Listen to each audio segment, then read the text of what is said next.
Despite being a professional genealogist, I must admit I don't know everything. But one thing I do know is how to use the FamilySearch Wiki to help me with the details. Come with me and I will show you why I love the FamilySearch Research Wiki.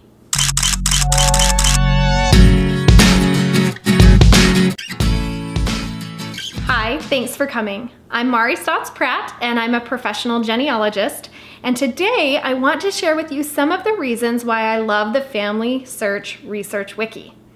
The FamilySearch Research Wiki is helpful for all things family history related. So come with me and I will give you a tour.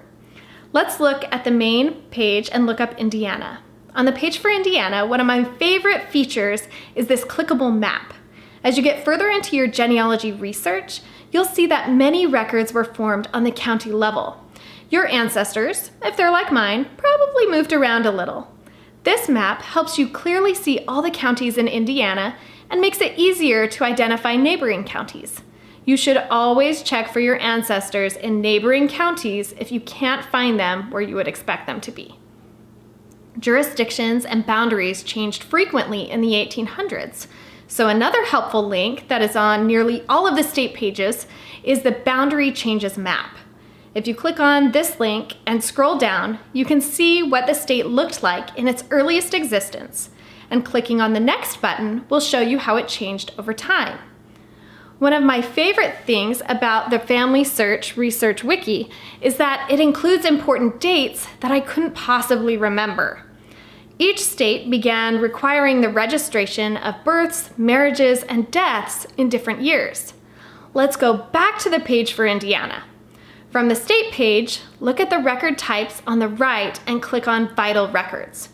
You can scroll down and see the earliest recorded vital records, when statewide registration became required, and when the state generally began complying with the requirement.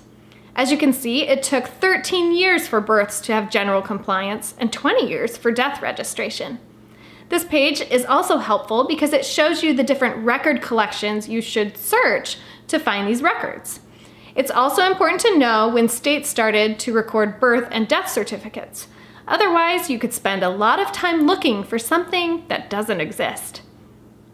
One last thing that I love about the FamilySearch Research Wiki is the step-by-step guides for research.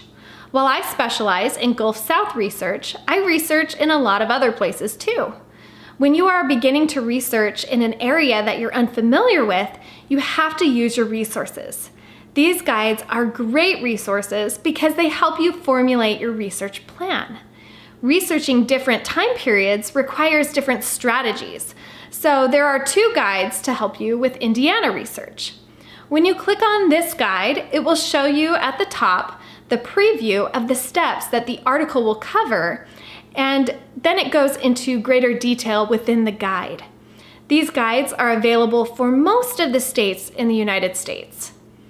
These are just a couple of reasons why I love the FamilySearch Wiki, and I'm sure that as you explore it, you will find things that you love too.